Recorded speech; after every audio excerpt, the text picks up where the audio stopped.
සුබ සන්ධ්‍යාවක් වේවා කමින සියලුම දෙනාට. අද අපි රැස් වෙලා ඉන්නේ ධර්මපාලතුමන් සමග ඉදිරියට කැළමෑදී අපි සංවිධානය කරපු අනාගත ධර්මපාලතුමන් සම්බන්ධ ගුණ සම්වර්ධනය වෙනුවෙන්.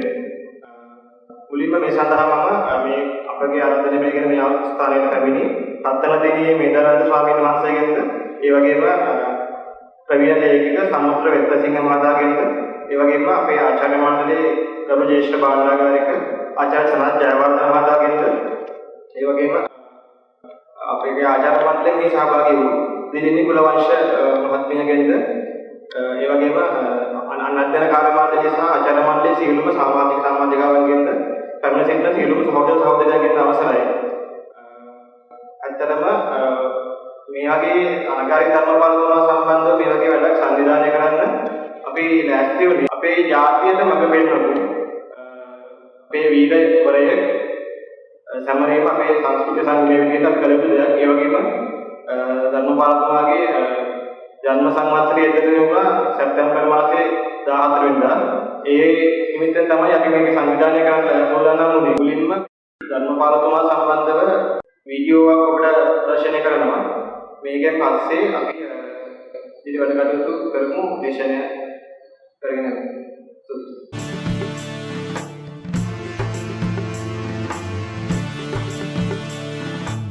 ගෞතම බුදුරජාණන් වහන්සේගේ පිරිනිවන් පෑමෙන් අනතුරුව ශ්‍රී සත් ධර්මයේ සුරක්ෂිත කිරීමට කාලෙන් කාලයට ලොව තුල සුවිසල් පුද්ගලයන් බිහි වුණා.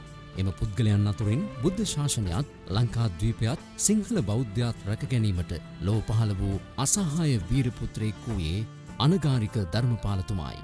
1864 සැප්තැම්බර් මාස 17 වන දින කොළඹදී උපත ලද ධර්මපාලතුමාගේ නිජබිම වූයේ දකුණු පළාතේ හිත්තැටිය ග්‍රාමයයි. මාතර දුන් කරෝලිස් හේවා විතාරණ පියාණන් වූ අතර මල්ලිකා හේවා විතාරණ මෑණියන් බවට පත් වුණා. පවුලේ ප්‍රථම දරුවා ලෙස උපත ලද ධර්මපාලතුමාට උපතේදී තබන ලද නම වූයේ දොන් ඩේවිඩ් හේවා විතාරණයි. කොළඹ දෙමටගොඩ බැප්ටිස් පාසලෙන්, කොළඹ ශාන්ත බෙනඩික් පාසලෙන්, කෝට්ටේ ක්‍රිස්තියානි විද්‍යාලයෙන්, මෝදර තෝමස් විද්‍යාලයෙන් අධ්‍යාපනය ලැබූ එතුමාගේ අවසන් පාසල වූයේ කොළඹ රාජකීය විද්‍යාලයයි. මේ පාසල ක්‍රිස්තියානි පසුබිමක තිබූ නිසා විද්‍යෝදය පිරිවෙනේ වැඩවිසූ හික්කඩුවේ ශ්‍රී සුමංගල නාහිමියන්ගෙන් හා හෙයන්තුඩුවේ දේවමිත්ත නාහිමියන්ගෙන් බුදුදහම හා පාලි භාෂාව ඉගෙන ගැනීමට ඩේවිඩ් තරුණයාට සිදු වුණා. මේ අතර පානදුරා වාදයේ පොත කියවෝ ඇමරිකානු ජාතික ඕල්කට්තුමා සහ රුසියානු ජාතික බැලස්කි මැතිනිය ලංකාවට පැමිණ වැලිවත්තේ විජයරත්න විහාරස්ථානයේදී තිසරණ සහිත පංචශීලයේ පිහිටා ප්‍රසිද්ධියේම බුදුදහම වැළඳ ගනු ලැබුවා. මේ සමයේදී ශ්‍රී ලංකාව ඉංග්‍රීසීන්ට යටත්ව තිබූ නිසා සිංහල බෞද්ධයා දැඩි පීඩාවට පත්ව සිටි අතර ඕල්කට්තුමාගේ මෙම ක්‍රියාව මහත් අස්වැසිල්ලක් වුණා. සිංහල බෞද්ධයන් නගා සිටුවීමට කොළඹ ආනන්ද, මහනුවර ධර්මරාජ, ගාල්ලේ මහින්ද වැනි බෞද්ධ පාසල් ආරම්භ කළ ඕල්කට්තුමා ගමින් ගමට ගොස් බෞද්ධයන්ගේ අයිතිවාසිකම් පිළිබඳ දේශනා පැවැත්තුවා. ජාතික ආගමික හැඟීම් පොබුදුවාලන එම දේශනාවන් ශ්‍රවණය කළ ඩේවිඩ් තරුණයා ඕල්කට්තුමා සමග එක් වී තම ඩේවිඩ් යන කිතුණු නාමය අතහැර ධර්මපාල හේවා විතාරණ ලෙස තම නාමය වෙනස් කළා. එතැන් සිට බ්‍රහ්මචාරී ජීවිතයක් ගත කරමින් ඕල්කට්තුමා සමග ගමින් ගමට ගොස් ජාතික ආගමික පුනරුදයක් ඇති කිරීමට කැපවීමෙන් කටයුතු කළා. තම දේශනා නිර්භීතව අවංක චේතනාවෙන් කළ නිසා ධර්මපාලතුමා එකල ලංකාවේ විසූ දක්ෂතම කතිකයා බවට පත් වුණා. 1893 සැප්තැම්බර් මාස 11 වන දින සිට 27 වන දින දක්වා ඇමරිකා එක්සත් ජනපදයේ චිකාගෝ නුවර පැවති ලෝක ආගම් පිළිබඳ සම්මන්ත්‍රණයට ආරාධනාවක් මත ධර්මපාලතුමා සහභාගී වුණා.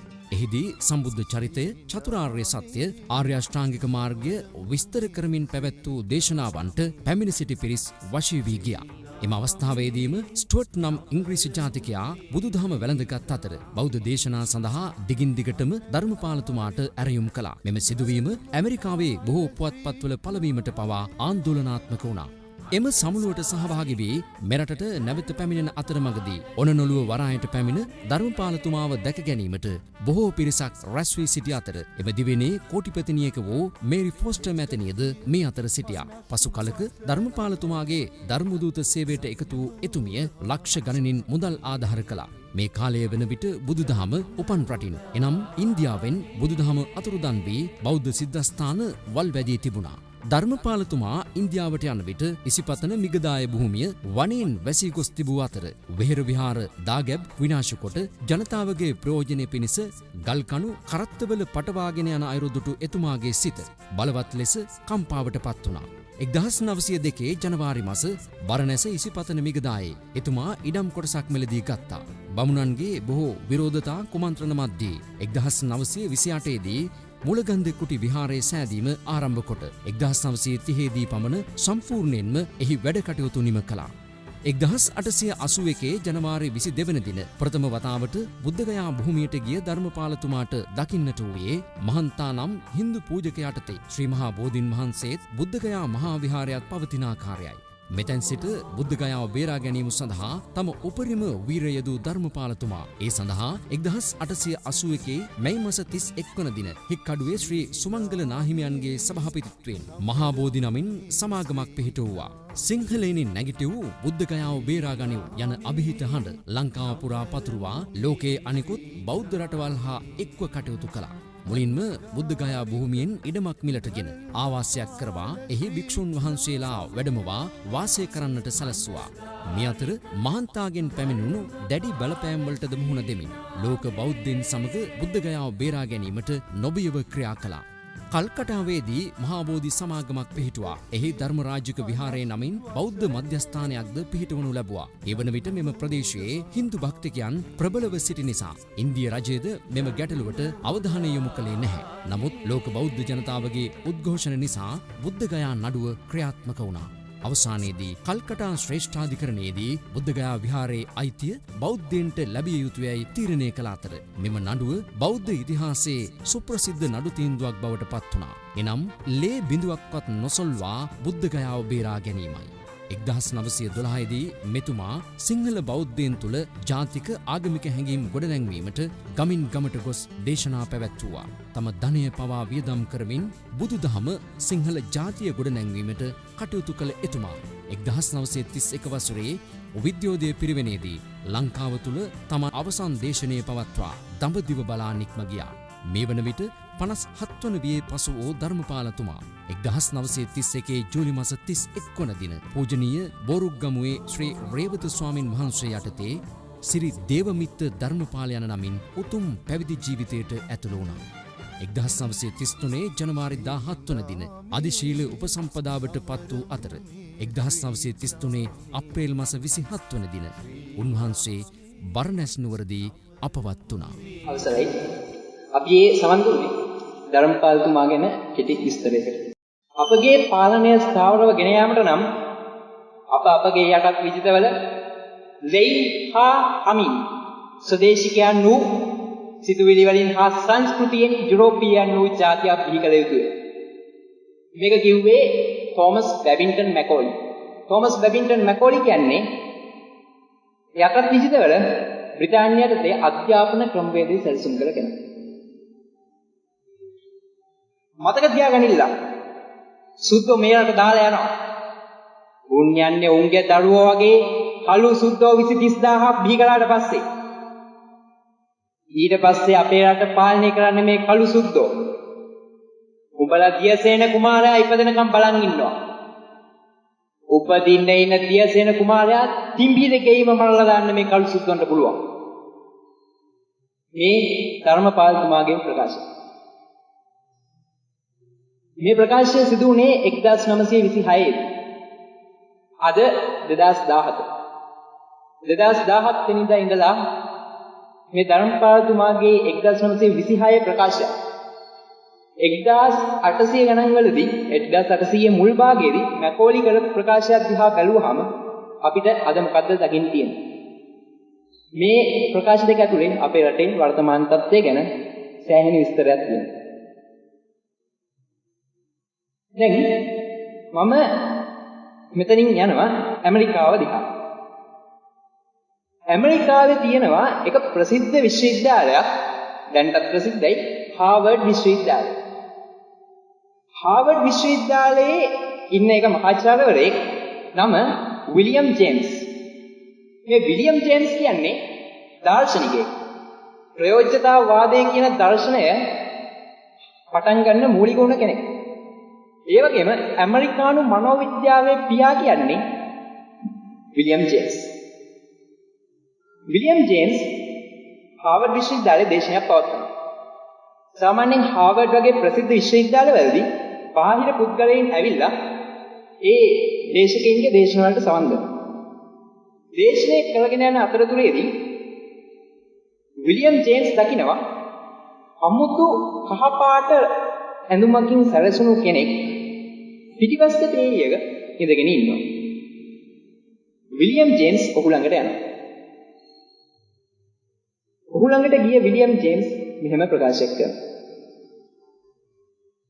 මනෝවිද්‍යාව ගැන මේ දේශනය පැවැත්වීමට වඩා සුදුස්සා මම නෙවි ඔබ. ඔබ ඉදිරියට ගොස් මේ දේශනය කරන්න.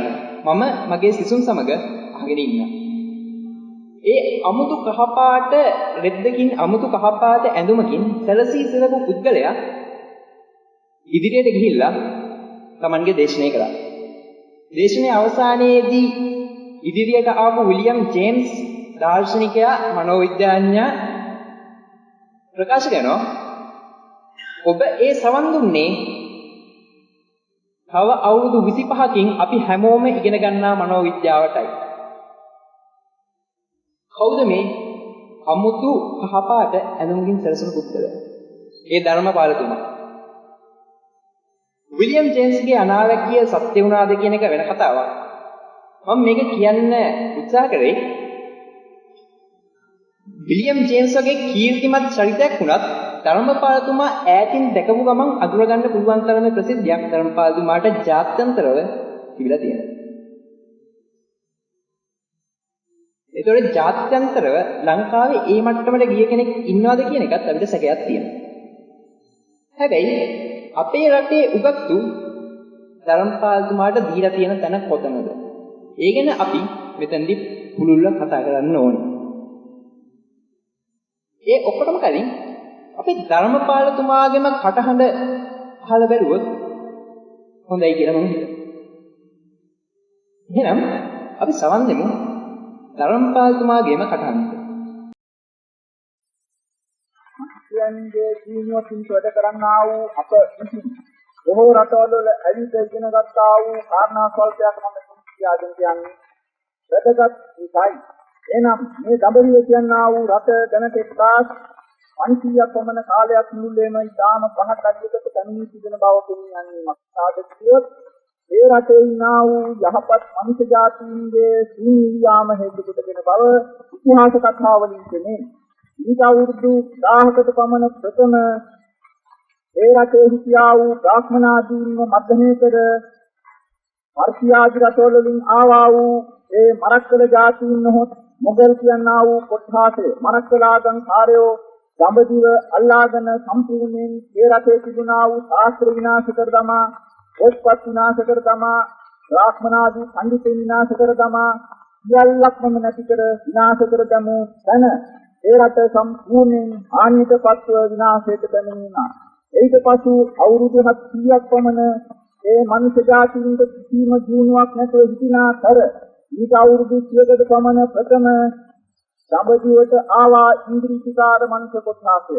මේ ඇවිදින් රට අල්ලාගෙන එකාට එක ද්‍රෝහී කරගෙන එකාට එක විරුද්ධ කරගෙන අත සම්පූර්ණයෙන් අල්ලාගෙන අන්තිම වාල්කමට අමුණවා තිබෙන බව ඉතිහාස කතාවල් පොත්වල දැනට කියා තිබෙනවා. මම මේ ඉංග්‍රීසි පාඨයක් මෙතනදී කියන්ට යනවා. Life in India does not tend to the elevation of British morals, and it's not because of the climate, as some contend. The industrial conditions are all against good morals and are closely analogous to the conditions that prevailed in the southern states of America before Civil War. Wages of coal in India as to constitute the natives the virtual share of the Anglo-Saxons. By means of the pitiful wages paid for work, not one half of the comfort is provided by white masters to Indian servants that was secured to the black men in America. England virtually owns the whole nation of slaves in her control of India. This is the verdict of the Queen's daughter to India, the author, who says that මේ ඉංග්‍රීසි නීතියෙන් දැනිත කර තිබෙනා වූ අනත්ත රාශිය ප්‍රකාශ කරලා තිබෙනවා. ඒ නිසා බුද්ධ ආගම්කාරක සහෝදරවරුනි අපි කල්පනා කරන්න ඕන මේ ප්‍රදේශවලින් ඉන්නා වූ නානා ජාතිකත්වෝ මේ රටට එන්නේ අපේ දිනුවට නොව ඒ අත්ංගේ දිනුවට බව නුවණින් අපි කල්පනා කරලා අපි උන්ගෙන් දෙරෙන්ට කොටියාගෙන් දෙරෙන්නේ කොහොමද එන්න දෙරෙන්ට අපි කර්මාන්ත විද්‍යා ශිල්ප ආදියක් දැනගෙන පුළුවන් පමණ උන්ගේ ප්‍රයෝගවලට දීමත් සමත ඕපියම් කියනා වූ ආදියට බ්‍රැන්ඩි විස්කි ආදියට සමන්ගේ විදල් නොදී පුළුවන් පමණ අපි දීර්ඝ කර සම්බුද්ධයට වේදනනා වූ ඒ අන්තරාව කල්පනා කරගෙන අපි ඒවයින් දෙරෙන් ඉස්තර ගන්න ඕන. අපි මීට කලින් කතා කරේ සමකාලීන ඇමරිකානු විදේශීය උගත්තු ධර්මපාලතුමාට සැලකපු විදිහ. ඒ අද වෙද්දී ධර්මපාලතුමා ගැන අපි උගතෙක් විද්වතෙක් ශාස්ත්‍රීය දෙයක් වැදගත්කමක් කියන කෙනෙක් විදිහට අපි දන්නේ මොනවද? ධර්මපාලතුමා කියන්නේ විදේශීය සමුළුවකදී තමන්ගේ පත්‍රිකාවක් ප්‍රකාශයටපත් කරපු පළවෙනි ශ්‍රී ලංකා පළවෙනි සිංහලයා. ඒ පත්‍රිකාව ඔයගොල්ලන්ට බලන්න පුළුවන් අපේ Facebook පිටුවෙන් මොරටුව විශ්වවිද්‍යාලීය සිංහල සංස්කෘත සංගමය. ඒකේ පළ කරලා තියෙනවා මේ සම්පූර්ණ පත්‍රිකාව 1893 දී ලෝක ආගම් පාර්ලිමේන්තුවට චිකාගෝවේදී ධර්මපාලතුමා දේශනයක් කරනවා. ඒ දේශනෙට සමගාමීව ඒ පත්‍රිකාවක් විදිහට පළ වෙනවා. ඒක තමයි බුදුදහම ගැන, ථේරවාදී බුදුදහම ගැන බටහිර ලෝකය දැනගත්ත මුල්ම අවස්ථාව.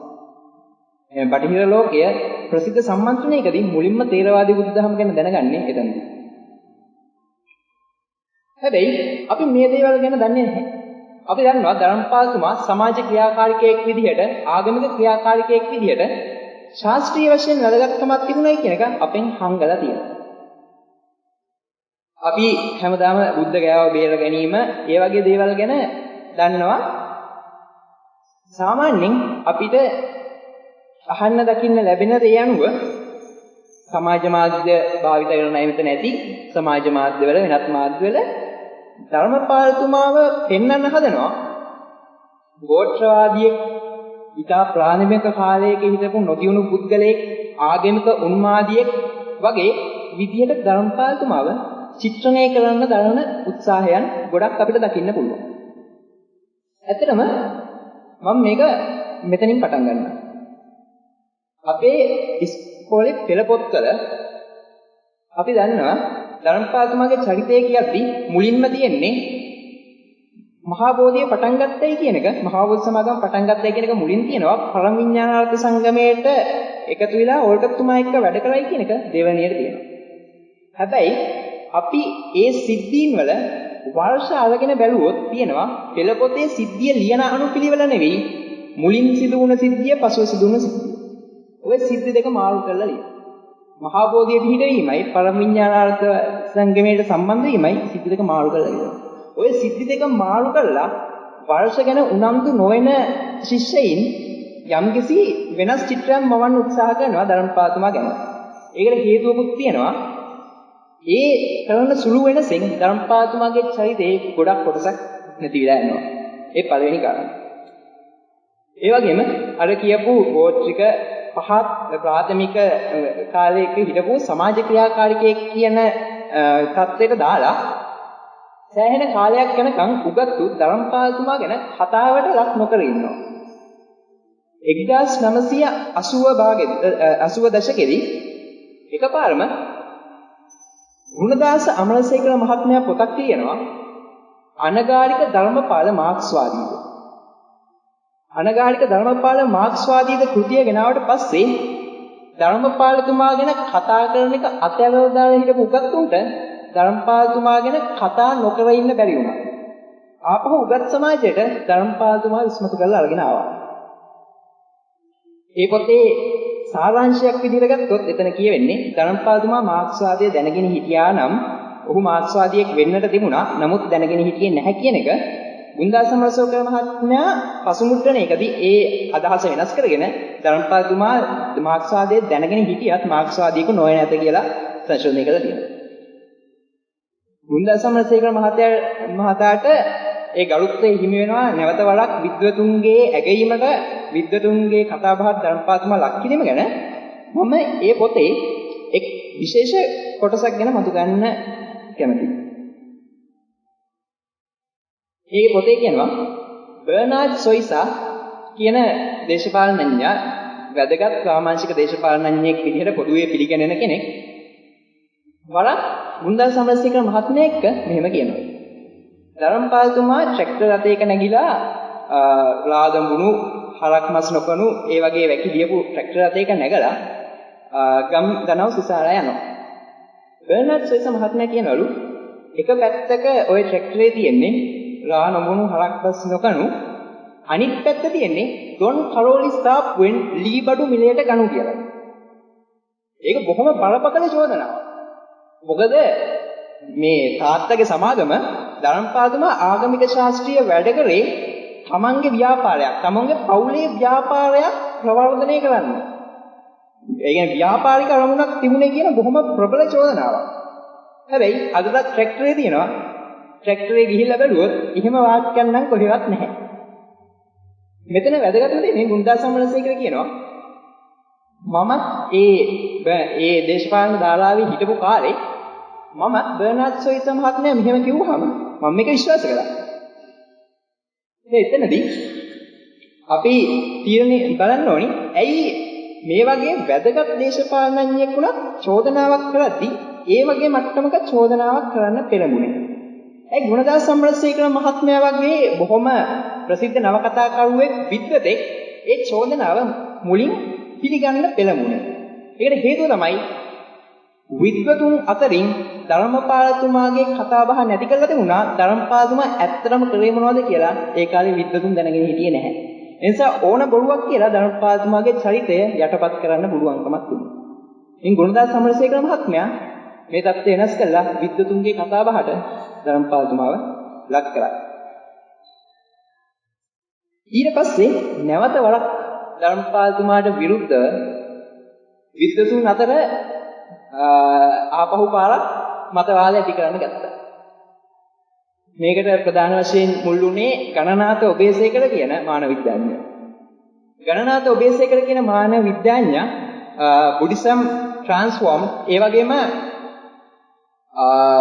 දුර්ගම රජුගේ හෘද සාක්ෂිය කියන ලිපි පොත් දෙකෙන් නිරූපණය කරන්න යන මතයක් ධර්මපාලතුමා නැවතත් ගෝත්‍රවාදියෙක් ආගම්වාදියෙක් කියලා නිරූපණය කරන්න යනවා. හැබැයි ඒකට යොමු කරන්නේ සෑහෙන විකෘති ඉතිහාස කරුණු. උදාහරණයක් විදියට ධර්මපාලතුමා ගණනාත ඔබේසේකර මහත්මයා හඳුන්වන්නේ ප්‍රොටෙස්ටන්ට් බෞද්ධයෙක් කියලා. ප්‍රොටෙස්ටන්ට් බෞද්ධයෙක් කියලා කියන්නේ ගණනාත ඔබේසේකරට අනුව බටහිර ක්‍රමයට අනුව බුද්ධහම වෙනස් කරන කෙනෙක්. ප්‍රොටෙස්ටන්ට් බෞද්ධයෙක් කියලා යම් ප්‍රමාණයකින්වත් කියන්න පුළුවන් අය හිටියා. හැබැයි ධර්මපාලතුමා දැන් ගණනාත ඔබේසේකර කියන විදිහට ධර්මපාලතුමා පරිණාමවාදයක බුද්ධහම සංසන්දනය කරලා තියෙනවා. ඒ වගේ බටහිරකරණය කිරීමේ වැඩ කරලා තියෙනවා. හැබැයි ධර්මපාලතුමා හැම වෙලෙම ඒ වගේ දෙයක් කියලා තියෙන්නේ බටහිර විද්‍යාව හෝ බටහිර ශාස්ත්‍රයක් එක බුදුදහම සංසන්දනය කරලා තියෙන්නේ ජාත්‍යන්තර සමුළුවලදී. ලංකාවේ මිනිස්සුන්ට එහෙම කරලා නැහැ. ප්‍රොටෙස්ටන්ට් බුද්ධාගමක් හදනවා නම් බුදුදහමයි බටහිර සංස්කෘතියයි මිශ්‍ර කරලා කියන්න ඕනි ලංකාවේ මිනිස්සුන්ට. හැබැයි මෙතන ජාත්‍යන්තර අයට දැනගන්න තමයි බුදුදහමේ බටහිර දේවල් වල සමානතාව පෙන්වලා තියෙන්නේ. ලංකාවේ මිනිස්සුන්ට කිව්වේ ඉස්සර පල්ලියේ ආධිපත්‍යයට යට වෙලා තිබුණ යුරෝපය පල්ලියේ ආධිපත්‍යය බිඳ වැටුණාට පස්සේ ඇති වුණේ ලෝකායතවාද මිස මිනිසාට හිත කර දැනුම් නොවේ.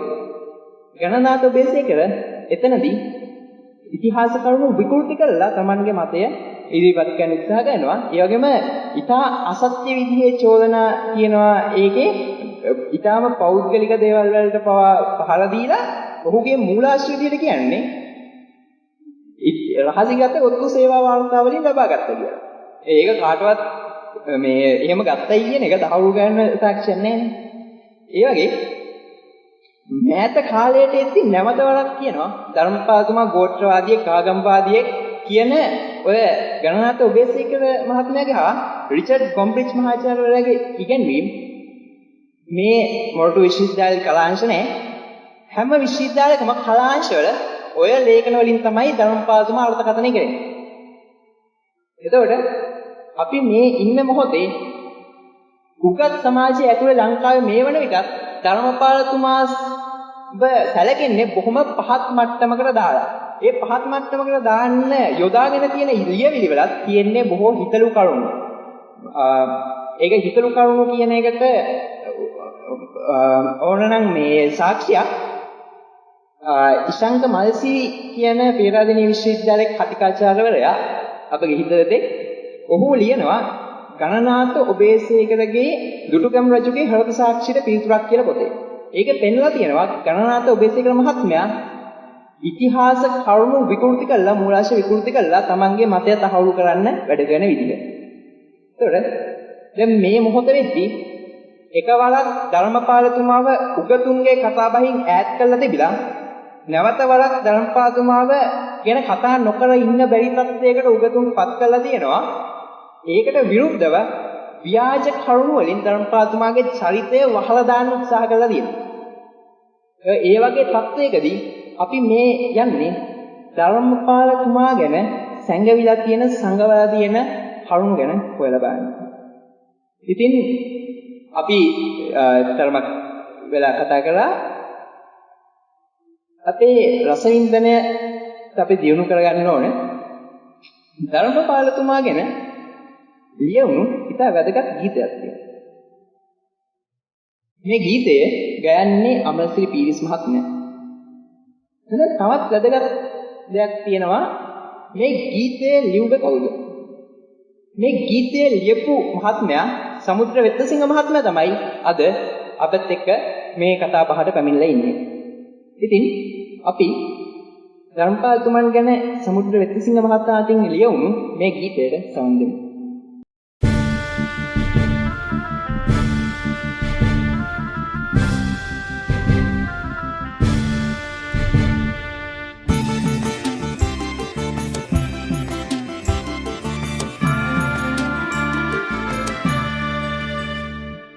वीरयानने अनगारिक धर्मपाल वीरयानने हिरादमा अंदुरु पटल सुदु अधिरद बेमिसुन कल अनगारिक धर्मपाल वीरयानने दयट मग कियु इसिवर नियमुवानने दयट मग कियु इसिवर नियमुवानने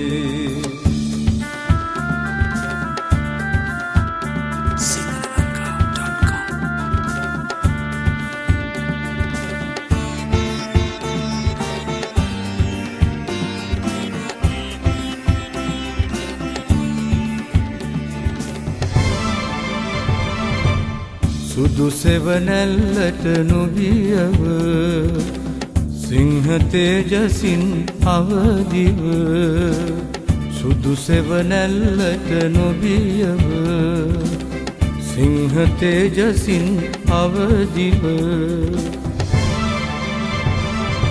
යදම් පුපුරවා බිඳහල පරගැති මනසේ රටම අවදි කළේ ඔබේ කාහල නාදේ රටම අවදි කළේ ඔබේ කාහල නාදේ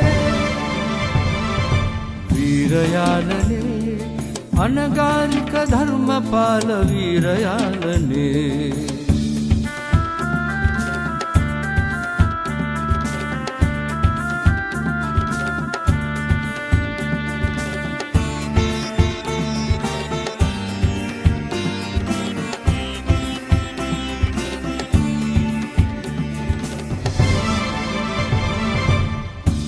මහකර දිය වලල් පුරා නැගුණු පොත් කැරැල්ල සිව් මහකර දිය වලල් පුරා නැගුණු පොත් කැරැල්ල අධර්මයෙන් අඳුරු වලා කුළු බිඳ දැම්මේ ධර්මයේ නෞකාවයි ඔබ අගාධ සයුරේ ධර්මය නෞකාවයි ඔබ අගාධ සයුරේ වීරයානනේ අනගාരിക ධර්මපාල වීරයානනේ විරාදමා අඳුරු පටල සුදු අධිරද බැමිසුන් කල අනගාരിക ධර්මපාල වීරයානනේ දයට මග කියූ ඉසිවර නියමුවානනේ දයට මග කියූ ඉසිවර නියමුවානනේ අනගාരിക ධර්මපාල වීරයානනේ දයට මග කියූ ඉසිවර නියමුවානනේ අනගාരിക ධර්මපාල වීරයානනේ දයට මග කියූ ඉසිවර නියමුවානනේ අනගාരിക ධර්මපාල වීරයානනේ දයට මග කියූ ඉසිවර නියමුවානනේ අද අපේ ඇරයුම පිළිගෙන මෙතෙන්ට පැමිණි සමුද්‍ර වෙත්තසිංහ මහත්මයා ඔබ හැමතෙම අපි හඳුන්වලා දෙන්නම්. සමුද්‍ර වෙත්තසිංහ මහත්මයා කියන්නේ බොහොම ප්‍රවීණ ලේඛකයෙක්.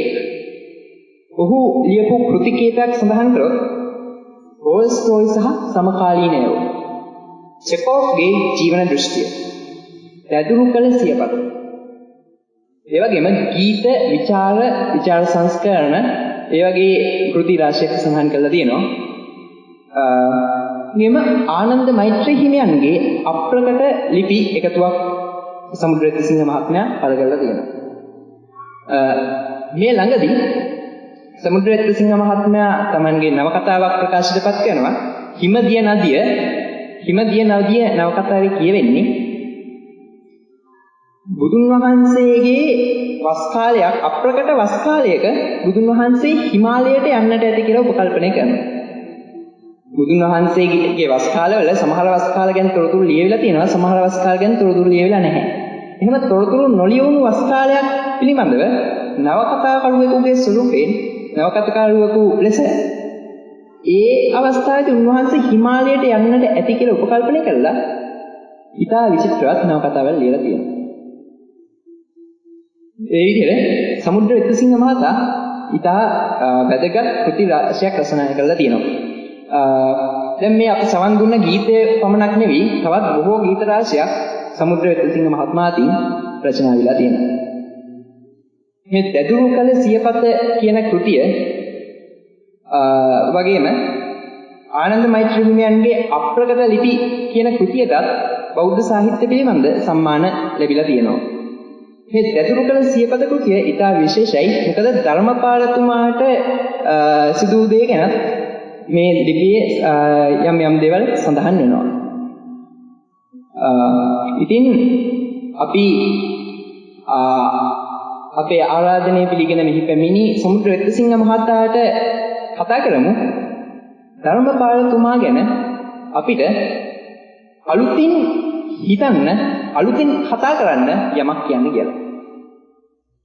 සමුද්‍ර වෙත්තසිංහ මහතාණනි ඔබටයි ඇරෙමු. ගෞරවනීය අපේ ප්‍රවීණ සාහිත්‍ය විචාරක රත්නදිනී නිදානන්ද හාමුදුරුවන්ගේ අවසරයි. ඒ වගේම ආචාර්ය මණ්ඩලයේ මහත්මයාගේ අවසරයි. අද මේ ප්‍රබුද්ධලගේ මේ වැඩසටහන Facebook එකකින් දැකලා ගොඩක් අය එන්න මගෙන් ඇහුවා. ඉතින් එක්කෙනෙක් ඇවිල්ලා ඉන්නවා අපේ ප්‍රවීණ ගීත රචකයෙක්, ලේඛකයෙක් වෙන පමිතාගේ. ඒ අමිත ඇතුළු මේ සභාවේ හැමදෙනාටම අවසරයි. ඇත්තටම පළමුවෙන්ම මම ස්තුතිවන්ත වෙනවා ප්‍රබුද්ධ මගේ පුතාගේ නම ප්‍රබුද්ධ. මම ඔහුට ඒ ප්‍රබුද්ධ කියන නම දැම්මේ මහගමසේකරගේ ප්‍රබුද්ධ කාව්‍යයේ ඉන්න ප්‍රබුද්ධ නිසා. අපි දන්නවා මේ සේකර වගේ නම් ගොඩක් තියෙනවානේ අපේ රටේ. ගුණසේකර, අමරසේකර, සමරසේකර, වීරසේකර, ධීරසේකර, ජයසේකර වගේ නම්. මේ නම් සියල්ල අතරට මහගමසේකර කියන නම යෙදුවොත් මොකක්ද අපිට ඇති වෙන හැඟීම? අපිට ඇති වෙන හැඟීම තමයි අපේ අද්විතීය කවියානූතන යුගයේ අපිට පුදුම ආදරයක්, සෙනෙහසක් සහ සමීප බවක් දැනෙනවා. ඒ වගේම තමයි බලන්න අපේ දේශපාලන ක්ෂේත්‍රයේ බොහෝ අයට මේ නායක කියන නම තියෙනවා. වික්‍රම නායක, රංජන් රාමනායක, ඊළඟට බස් නායක, ජය නායක, ගජ නායක, විජේ නායක වගේ නම්. දැන් මේ නම් අතරට යම් විදිහකින් අපි යෙදුවොත් බණ්ඩාර නායක කියන නම අපිට දැනෙනවා කිසියම් බරසාරකමක්. අපි යෙදුවොත් සේනානායක කියන නම අපිට විවේචන තියෙන්න පුළුවන් පොඩි ප්‍රතාපවත් ගතියක් දැනෙනවා. ඒ වගේ තමයි අපේ සියලුම ජාතික නායකයෝ දිහා බැලුවාම අනගාരിക ධර්මපාල කියන නම තරම් මහානුභාව සම්පන්න නමක් නූතන ඉතිහාසයේ මම හිතන්නේ නැහැ කියලා. දැන් ඊට අවුරුදු 10කට විතර කලින් අපේ ප්‍රවීණ ගායක සුනිල් ඉදිරිසිංහයන් පාරු පාලමින් කියලා කැසට් එකක් කළා මලිත් නේද? Facebook එකෙන් තමයි අඳුරගත්තේ. ඉතින් මේ කැසට් පටේට අපේ රටේ ඉන්න විශිෂ්ටම ගීත රචකයෙක් වන සුනිල් සරත් පෙරේරා ගීතයක් රචනා කළා. මේක අධිරාජ්‍ය ගැට්ටන්ට කණේ පාරක් ගහන ගීයක්. අම්මේ පෙම්බරා තොසකර දෙන්ට අවසරා ජෝර්ජ් මහරදා ගුණකඳ කරමු සිහි සොඳා කියලා. මේක එච්චර ප්‍රසිද්ධ වුණේ නෑ. මේක අවසාන කොටසේ තියෙනවා රාජ්‍ය තේජසින් මේ ජෝර්ජ් මහරජුරු ගැන කියන්නේ. රාජ්‍ය තේජසින් එල්ලි රජුරු පින්තූරෙක බලා හිඳි ගම්බිර ලෙස දෙකට නැමෙන පරපුර ලෙස දෙකට නැමෙන පරපුර දෙස දීන දීන ගැත්තන් හට උපහාසෙන් සරදම් කළ යලි උපදින්නේ කවදද හිමි දම්පල් අනගාරි. මෙහෙම මේ ගීතය ලියුණාට පස්සේ මේ පිළිබඳ විචාර රාශියක් මතුවුණා. අපේ විශිෂ්ට ගණයේ මාක්ස්වාදී විචාරකයෙක් වුණ මහාචාර්ය සුචරිත ගම්ලත් ඉතාම ආදරෙන් සලකන කෙනෙක්. මහාචාර්ය සුචරිත ගම්ලත් BBC සංදේශයට මේ ගීතය පිළිබඳ විචාරයක් ලියමින් ඔහු කියනවා ධර්මපාල අපහු ඉපදිලා මොනව කරන්න? ධර්මපාල ඉංග්‍රීසි පාලනයට එරෙහිව බොරු කෙඳිරියක් නැගූ බව සැබෑ. එහෙම යෝ කියන්නේ. බොරු කෙඳිරියක් නැගූ බව සැබෑ. ගාන්ධි ඉන්දියාවේ කළ අරගලේ අහලගම් 7කටවත් කිට්ටුවේ හැකි දෙයක් ඔහු නොකළේ. ඔහු සිංහල දෙමළ හා මුස්ලිම් ජනවර්ග අතර වෛරය අවුලුවා ඔවුන් බෙදාලීමට දරුණු ලෙස වෙරදැරුවේ. මේක මහාචාර්ය ගම්ලත් මේ ලංකාවට නෙමෙයි ලිව්වේ BBC සංදේශයට ලිව්වේ. මේ පිළිබඳ අපේ මිත්‍රයෙකු වන නිලාරන් කාසිම් බලය සංගරාවට ලිපියක් ලියමින් ඔහු කියනවා මාධ්‍යවේදී රිචඩ් සොයිසා ධර්මපාල පිළිබඳ මොකද කියලා තියෙන්නේ? කවුද මේ ධර්මපාල කියන්නේ? ඔහු කියනවා මේක පළ වෙලා තියෙන්නේ සන්ඩේ අයිලන්ඩ් පුවත්පතේ 1990 පෙබරවාරි 11. මාටින් වික්‍රමසිංහ නැමැති ශ්‍රේෂ්ඨ හේතුවාදියා හා අනගාരിക ධර්මපාල නැමැති රැවටිලිකරුවා ඔහු පාවිච්චි කරන ග්‍රේටස්ට් හම්බර් කියන වචනේ. රැවටිලිකරුවා අතර පොදු යමක් සෙවීම සඳහා බොහෝ උත්සාහ දැරිය යුතු ඇත. අනගාരിക ධර්මපාල කළ එකම දේ නම් වික්ටෝරියානු මැදපන්තික සදාචාරය හා එහි ප්‍රබල පාරිශුද්ධවාදී උත්සාහයන්ද සමග ධනේශ්වර බුද්ධ ආගම බද්ධ කිරීමයි. මේ ප්‍රකාශ දෙක ඇවුනහම මට හිතුණා ධර්මපාලතුමා පිළිබඳව අලුත් ගවේෂණයක් මේ රටේ ආරම්භ වෙන්න ඕනේ. අලුත් අධ්‍යයනයක් මේ රටේ ආරම්භ වෙන්න ඕනේ. මේ පිළිබඳ අධ්‍යයනය කරමින් තමයි මේ සියපත දැදුරු කළා කියන අර්ථයෙන් මේ දැදුරු කළ සියපත කියන පොත මම ලිව්වේ. මේ පොතේදී මම ධර්මපාලතුමාව හදාරපු හැටි මම සඳහන් කරලා තියෙනවා.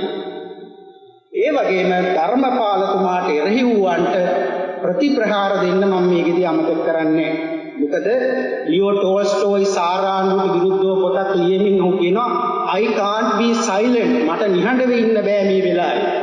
මේ වෙලාවේ මම කතා කරන්න ඕනේ කියලා. ඒ වගේ ප්‍රබුද්ධලා මේ තමලු මලිත්තලා වගේ තරුණයෝ කතා කරන්න ඕන වෙලාව ඇවිල්ලා තියෙනවා මේ ශ්‍රේෂ්ඨ පුරුෂයාට එරෙහිව මේ ගෙන යන අයුක්ති සහගත විවේචන වලින් ඔහුට යුක්තිය ඉෂ්ට කරන්නේ. දැන් කවුද මේ අනගාരിക ධර්මපාල කියන්නේ? දැන් 1915 දී ධර්මපාලතුමාව ශ්‍රී ලංකාවේදී අත්අඩංගුවට ගන්න වරන්තුවක් නිකුත් වෙනවා.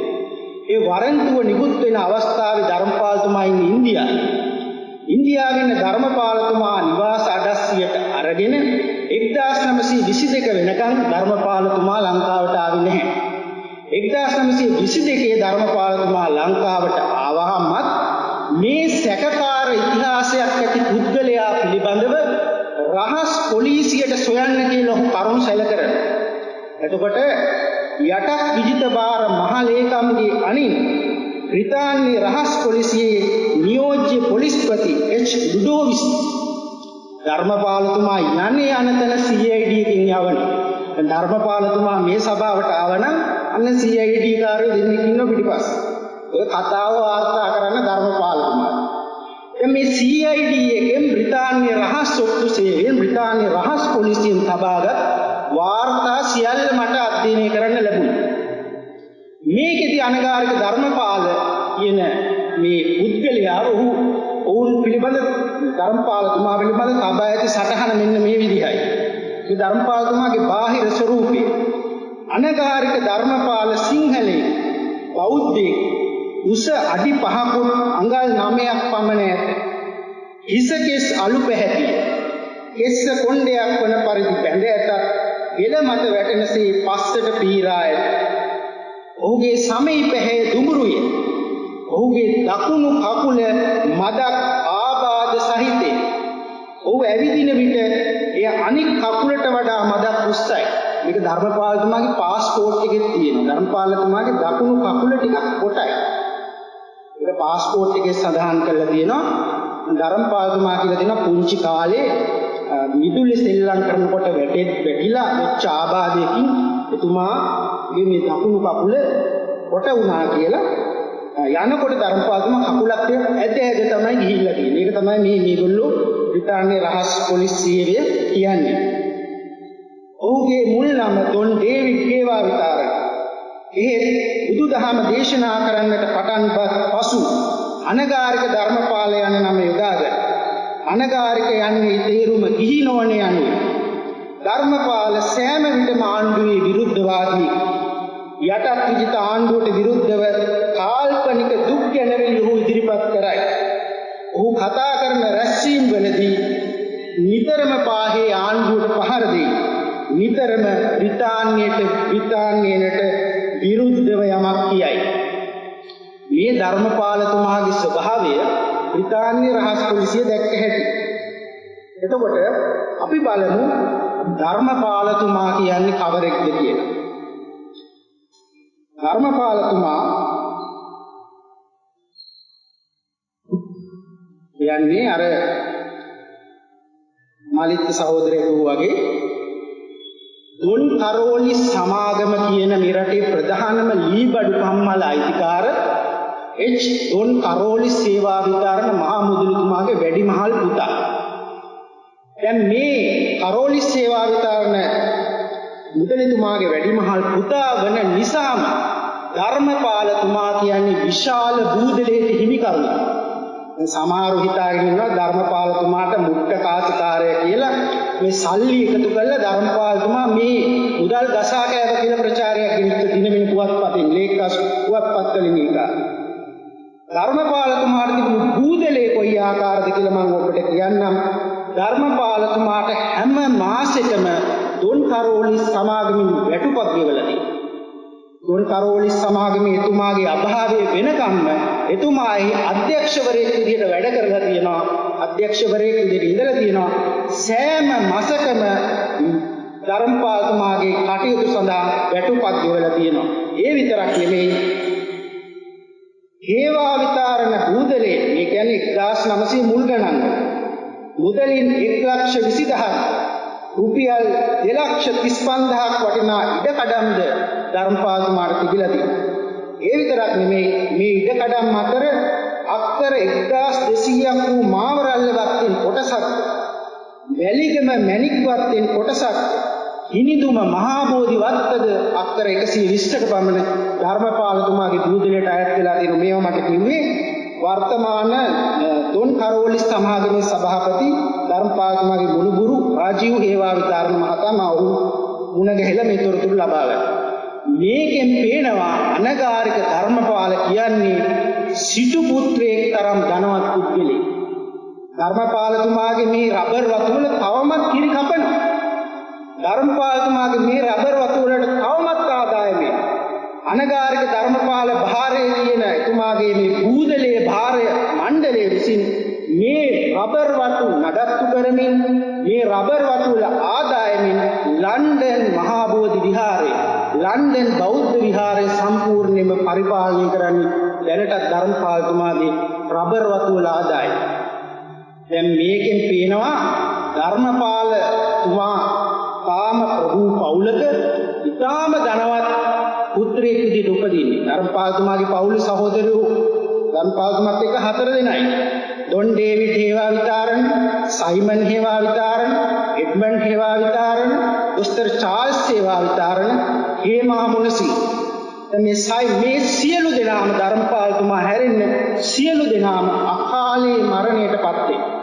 1913 දී දෙවැනි මල්ලි සයිමන් හේවා විතරණ මිය 1915 මරක්කල කෝලහලට අවු වෙලා එඩ්මන්ඩ් හේවා විතරණ යාපනයේ බන්ධනාගාරෙදී මිය ඔහුගේ දියණි පුතු දෙන්නයි දියණියයි ඒ එක දියණියක් සුමනා ජයසූරිය කියලා ඇගේ පුතණුවන් තමයි පසු කාලෙම මේ රටේ ප්‍රබල ඇමතිවරයෙක් වූ ගාමිණී ජයසූරිය ඇමති. ඊට පස්සේ දොස්තර චාල්ස් හේවා විතරණ තුමා වෛද්‍යවරයෙක් අවසාන කාලයේ දුම්රිය අනතුරකින් මිය යන. හේමා මුණසිංහ ධර්මපාලතුමාගේ නැගණිය ඇය මුණසිංහ ජේකොබ් මුණසිංහ නැමැති නීතිඥයා සමග විවාහ වෙනවා. ඒ මුණසිංහ පරම්පරාවෙන් තමයි අපේ රටේ හිටපු ඉතාම වැදගත් මහත්මා දේශපාලඥයන් දෙදෙනෙකු වන මංගල මුණසිංහ සහ අනිල් මුණසිංහ යන දෙදෙනා පැවතියි. මෙන්න මේ විදිහයි ධර්මපාලතුමාගේ පරපුර. ඉතින් අපේ රටේ නිදහසට පෙර බ්‍රිතාන්‍ය ආණ්ඩු යුගයේදී මේ රටේ සියලුම පවුල් ආචාර්ය කුමාරි ජයවර්ධන කියන විශිෂ්ට පර්යේෂිකාව සමාජ විද්‍යාඥවරිය ලංකාවේ කම්කරු ව්‍යාපාරයේ නැගීම කියන කෘතියේදී බෙදලා වෙන් කරන එක පිරිසක් ගතානුගතිකවාදී, එක පිරිසක් මධ්‍යස්ථවාදී, එක පිරිසක් රැඩිකල්වාදී. කවුද ගතානුගතිකවාදී? වික්ටර් අයිවන් හංසලේ විප්ලවයේ කියන පොතෙන් පෙන්නලා දෙනවා බණ්ඩාරනායක පවුල එහෙම ගතානුගතික පවුලක්. දැන් අපි මෙතෙන්ද කියන්නේ අගමැති බණ්ඩාරනායක ගැන නෙමෙයි. ඔහුගේ පියා වන මහා මුදලි සොලමන් ඩයස් බණ්ඩාරනායක ඇතුළු ඒ බණ්ඩාරනායක පවුල පෘතුගීසීන්ගේ කාලේ පෘතුගීසීන්ට ඕනේ වෙන්නේ. අඳින්නේ පෘතුගීසීන්ගේ ඇඳුම්, කතා කරන්නේ පෘතුගීසීන්ගේ භාෂාව, අදහන්නේ පෘතුගීසීන්ගේ රෙපරමාදු ආගම.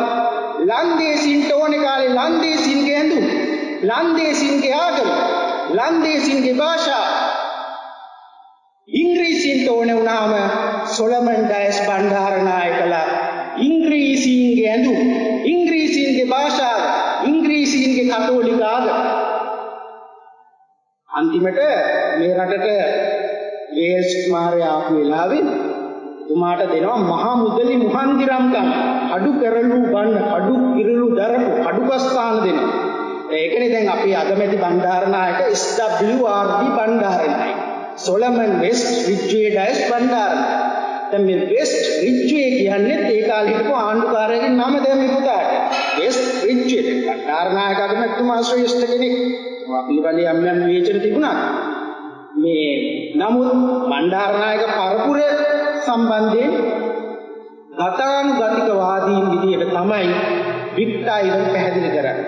මේ අනුව බලන විට ආචාර්ය කුමාරි ජයවර්ධන පෙන්වා දෙනවා මේ බ්‍රිතාන්‍ය ආණ්ඩුව යටතේ අපේ රටේ තිබුණු ඉහළ මධ්‍යම පන්තික පවුල් අතරින් හේවා විතරණ පවුල කියන්නේ රැඩිකල්වාදී පවුල.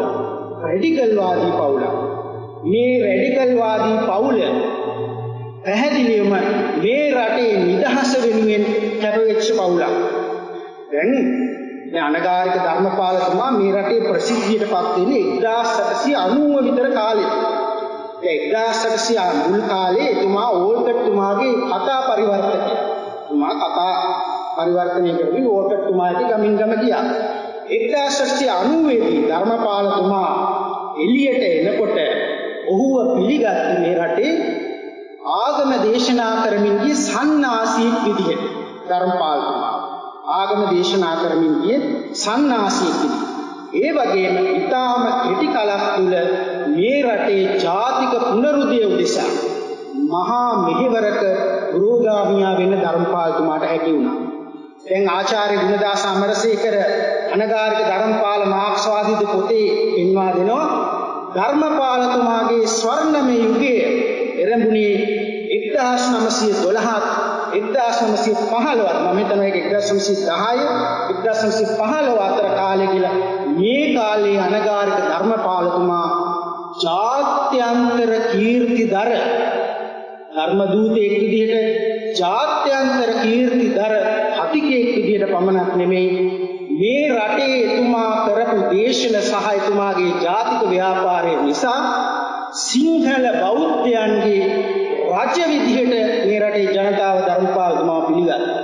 සිංහල බෞද්ධයන්ගේ රජුරු ඒ වෙන විට අනගාരിക ධර්මපාල තරමට ඔහු අද්විතීය මහා පෞරුෂ සම්පන්න නායකයෙක් බවට පත් වුණා. දැන් කුමාර ජයවර්ධනගේ ශ්‍රී ලංකාවේ කම්කරු ව්‍යාපාරයේ නැගීම කියන කෘතියේදී ඇය පෙන්වා දෙනවා ධර්මපාලතුමාගේ ජනප්‍රියත්වයේ කොයි ආකාරද කියලා. මෙන්න මෙහෙමයි මේ තුමිය මධ්‍යස්ථ පරිශීකාවක් නිසා මම මේ කියන්නේ තුමියගේ අදහස්. ආණ්ඩුව කෙරේ විරෝධයේ පළ කිරීම ආරමුණු කරගත් රැස්වීම් වලට උළුල් බහු ජනතාව ඇදගත් පළමු තැනැත්තා වූ ධර්මපාල. ඒ කාලයේ පැවති තත්ත්වය අනුව සලකා බලන කල ධර්මපාල රැඩිකල් වාදියෙකි. ක්‍රිස්තියානි ආගමට හරවා ගැනීමට විරුද්ධව සටන් කළ ඔහුගේ ආකර්ෂණ මහිමෙන් සටන්කාමී බෞද්ධයෝ වශී වූ බෞද්ධයන් ඔහුට සැලකුවේ වයින් හැකිලෙමින් නිවට ලෙස බඩගෑමේ යෙදුණු යටහත් පහත් ලාංකිකයන් සමූහයක් මැද්දේ තම හිස කෙලින් ඔසවාගෙන ගමන් කළ එකම වංශවත් තැනැත්තා වශයෙන් ධර්මපාලගේ ආගමික වැඩ කටයුතු මගින් දේශපාලන උද්ඝෝෂණ සඳහා අත්විවරණ දැමින රාජ්‍යීය නිලධාරීන් මිෂනාරිවරුන් හා ක්‍රිස්තු ධර්මයේද වැළඳගත් ලාංකිකයන් පිළිකුලට භාජනය කරමින්ද තම ප්‍රබෝධ ජනක වාග් ප්‍රහාරයෙන් සෙනග කුල්මත් කිරීමට ඔහු පුරුදු වී සිටියේ. ධර්මපාලතුමා කියන්නේ අසහාය කතිකෙක් නූතන ඉතිහාසයේ. ධර්මපාලතුමාගේ සියලුම කරුණු ඔබ දන්නා නිසා මම එකම කරුණක් කියන්නම්. අපේ රටේ අද අපි භාවිත කරන මේ නම් අපි මේ විදිහට සිංහල නම් පාවිච්චි කරන්නේ ධර්මපාලතුමා නිසා. ධර්මපාලතුමා 15 වෙනි යුගයේ අපේ සිංහලෝ පාවිච්චි කරපු නම් තමයි කරෝලිස්, ඔරෝලිස්, ජාකෝලිස්, හරමානිස්, ඉරිගෝරිස් ඔන්න ඔය වගේ නම් ෘතුගීසි නම් මොකටද සිල්වා, පෙරේරා, ප්‍රනාන්දු, අල්මේදා මේ වගේ නම් තමයි යොදාගෙන තිබෙන්නේ. මේ වගේ අනුකාරක නම් යොදාගෙන හිටපු ජාතියට ධර්මපාලතුමා කිව්වා තමන්ගේ ස්වදේශික නමක නමක් පාවිච්චි කිරීමේ අවශ්‍යතාවය. දැන් ධම්පාලතුමා ගැන කියපු අය දන්නවා එතුමා බොහොම ටිකක් සරපරුෂ විදිහට කතා කරපු කෙනෙක්. දවසක් එක රැස්වීමකට ගිය වෙලාවේ එක ළමයෙක් නැගිටලු විරිදු පන්තියක් කියන්නේ. ඊට පස්සේ ඇහුවලු මොකද? නෑ හාමුදුරනේ මේ විරිදු පන්තියක් කියන්නේ. නෑ විරිදු ඕනේ නෑ හාමුදුරනේ මේ ඔබතුමා ගැන මට පොඩ්ඩක් කියන්න අවසර දෙන්න කිව්වා. හොඳයි. ඒ කිව්වලු මේ ළමයා බොහොම ලස්සනයි. බොහොම පංකාදී. මොකද්ද උඹේ නම? මගේ නම පේදිරික් සිල්වා හාමුදුරනේ. ඔන්න වල්ලාලියා. කවුද ඒ නම දැම්ම ගොන්තඩියා. අද ඉඳලා උඹේ නම පියදාස සිරිසේ. බලන්න මේ ශ්‍රේෂ්ඨ ලේඛකයෙක් නේ ශ්‍රේෂ්ඨ වත්පත් කතුවරේනේ පියදාස සිරිසේ. එහෙම තමයි පියදාස සිරිසේනගේ නම වැඩ. දැන් මහාචාර්ය ගුණපාල මල්ලසේකර අපි හැමෝම දන්නේ මල්ලසේකර ශබ්දකෝෂී කියපු මේ මහා ශ්‍රේෂ්ඨ මහාචාර්යවරයා. මොකක්ද නම? ජෝර්ජ් පීරිස් මල්ලසේකර. තුමා තමයි වෙනස් කළේ ගුණපාල පියසේන මල්ලසේකර. දැන් ඩී.බී. ධනපාල කියන ලංකාදීප පුවත්පතේ ආරම්භක රෝගාමී කතුවරයාගේ නම ඩී.බී. ඩේවිඩ්.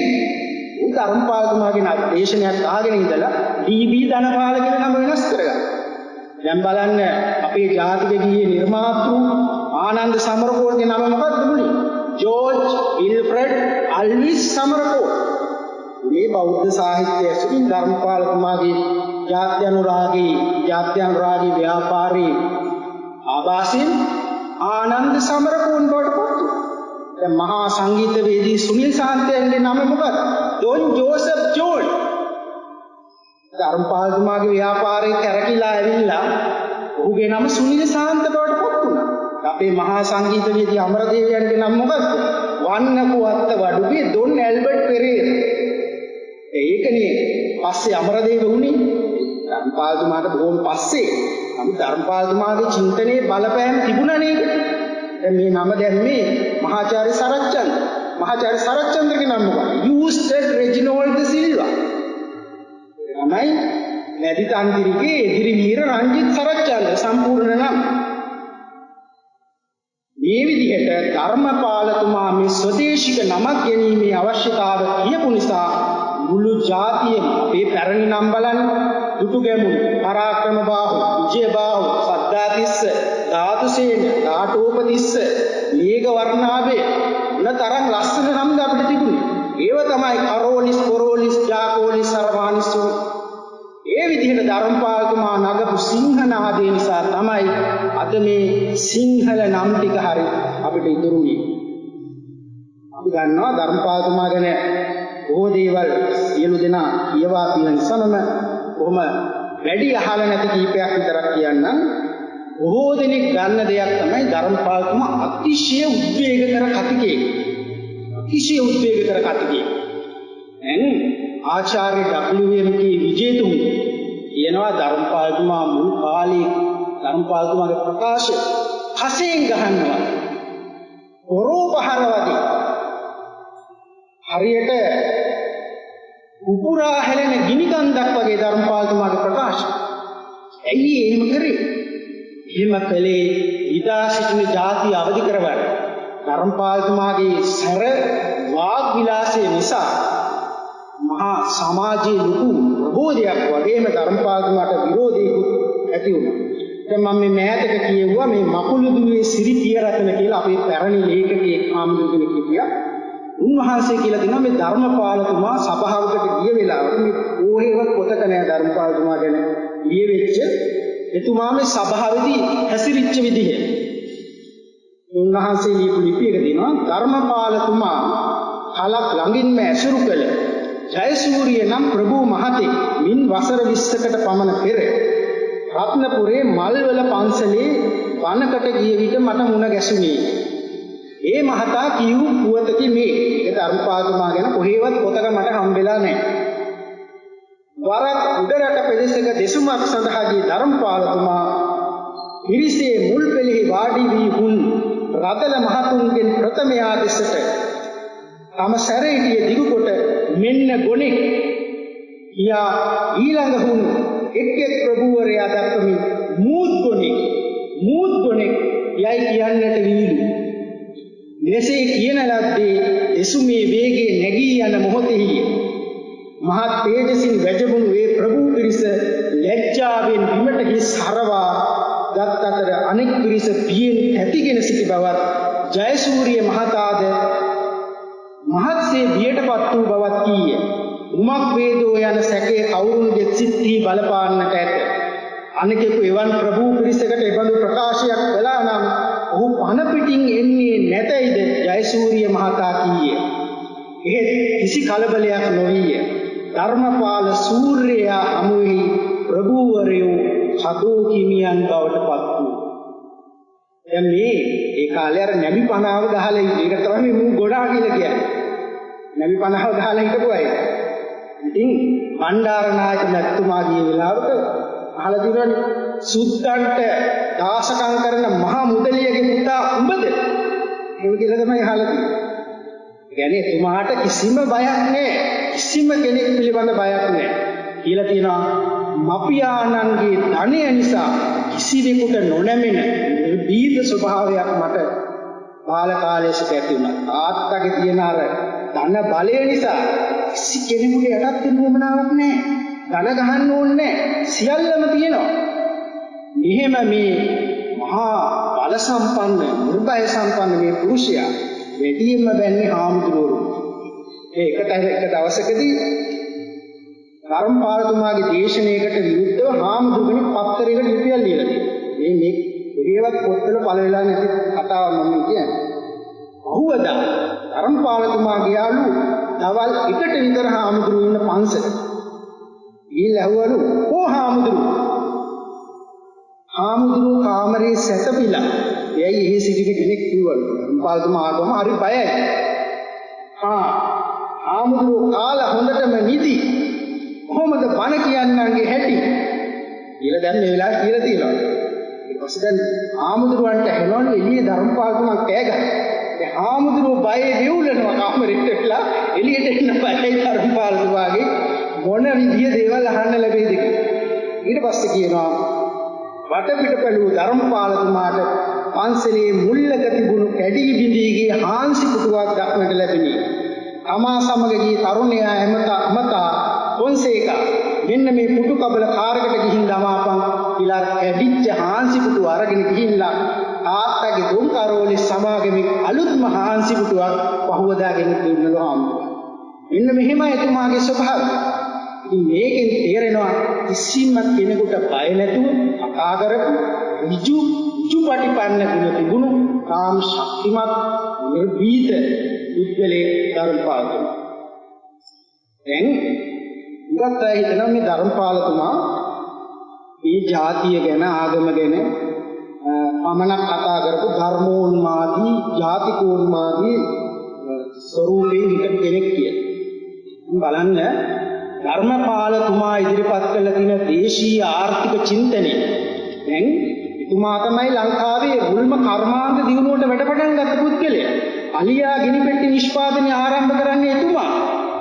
දේශීය පේෂ කර්මාන්ත ශාලාවක් ලංකාවේ ආරම්භ කරන්නේ එතුමා රාජගිරියේ. ඒ වගේම මැටි කර්මාන්තේ මේ හැම ලංකාවේ තරුණයන්ව ජපානයට ශිෂ්‍යත්ව දීලා යවලා මේ රට ජාතික ආර්ථිකය ගොඩනැගීමේ පළමු පියවර තබන්නේ ධර්මපාලතුමා. මේ අද බොහෝ අය මේව අමතක කරලා තියෙනවා. දැන් ධර්මපාලතුමා මේ විදිහට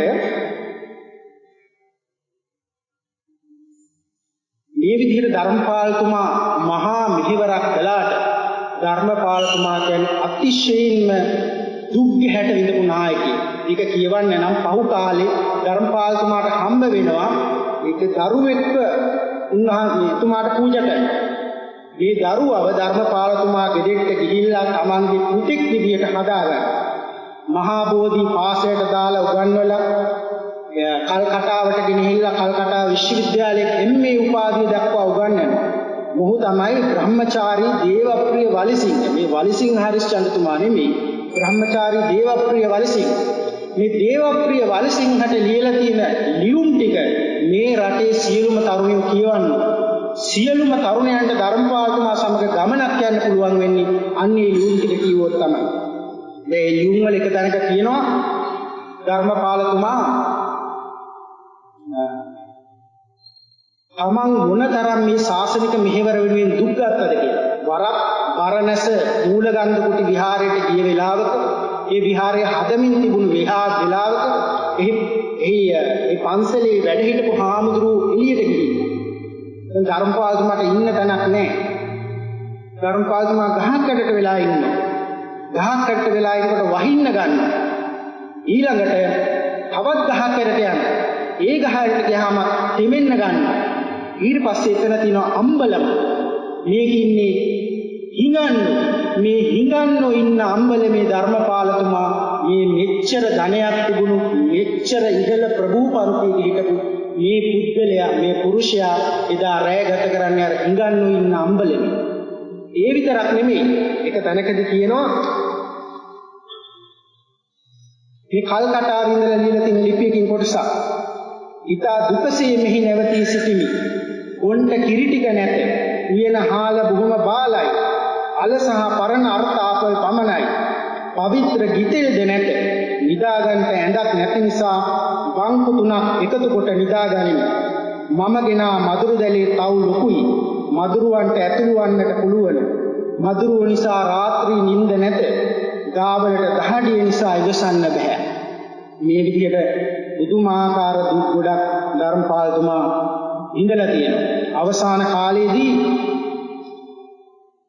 එතුමා මේ දේවපුරේ වලසිංහට ලියපු ලිපිවල පෙන්වා දෙනවා තමන් විඳ දුක්. මම 21 වයසේදී ශාසන වැඩ කරන්න පටන් ගත්තේ කිසිත් නැතුවයි. ගමදිව වැඩ පටන් ගත්තේ රුපියල් 200කින්. මොකා හිටි දවස් බොහෝයි. නීල් කමල් බාබුට පින්නක් වේවා. මට පින්ඩපාත ආහාර දුන්නේ උන්නැහි.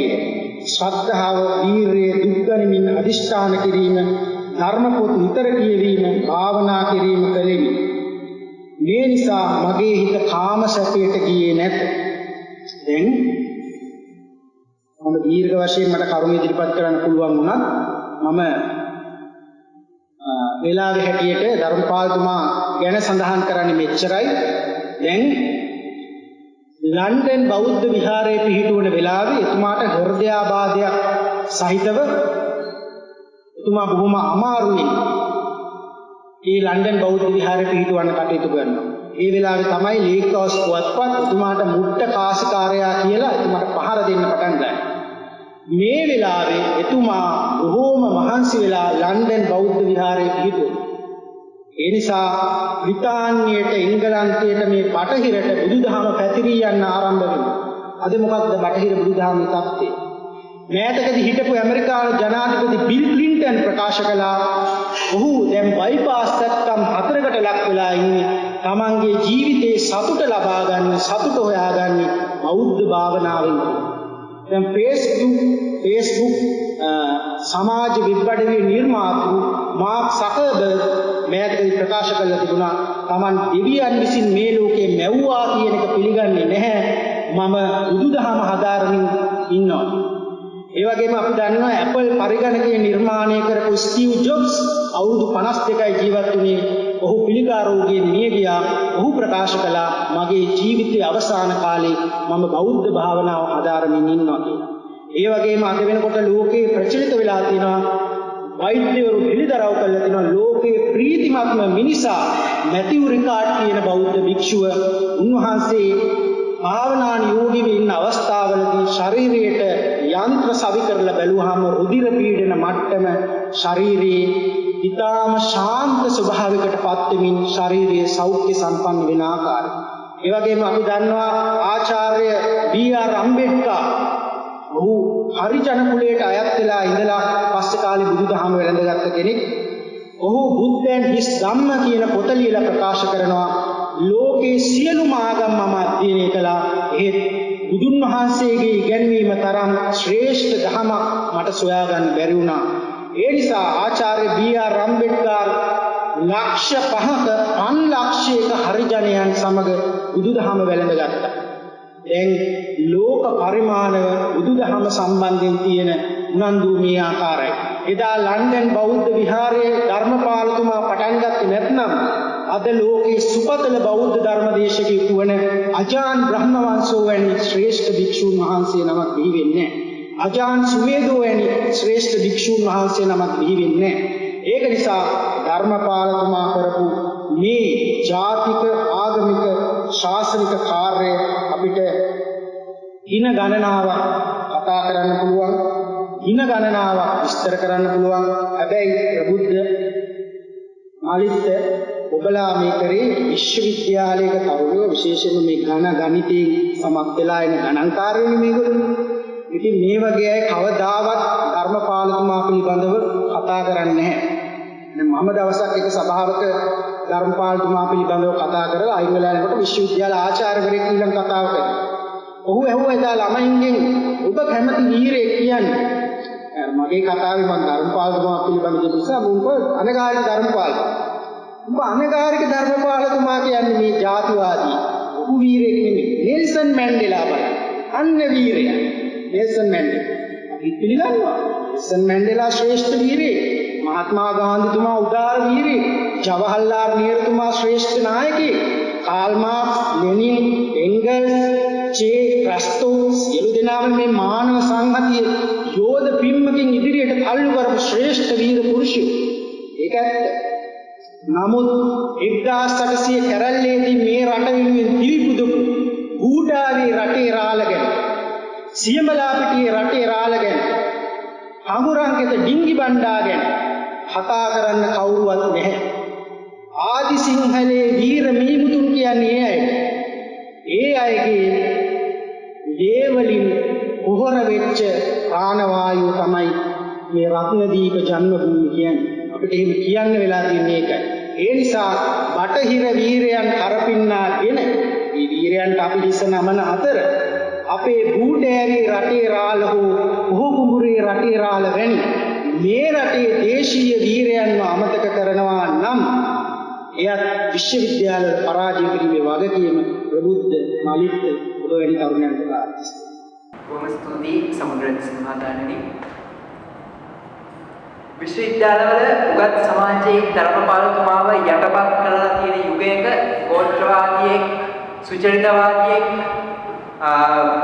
ආගමික උන්මාදියෙක් විදිහට හෙලා දැකලා තියෙන යුගයක ඒ සඳහා බොරු කරුණු ගුණ කළා පත්‍රිකා ලියන යුගයක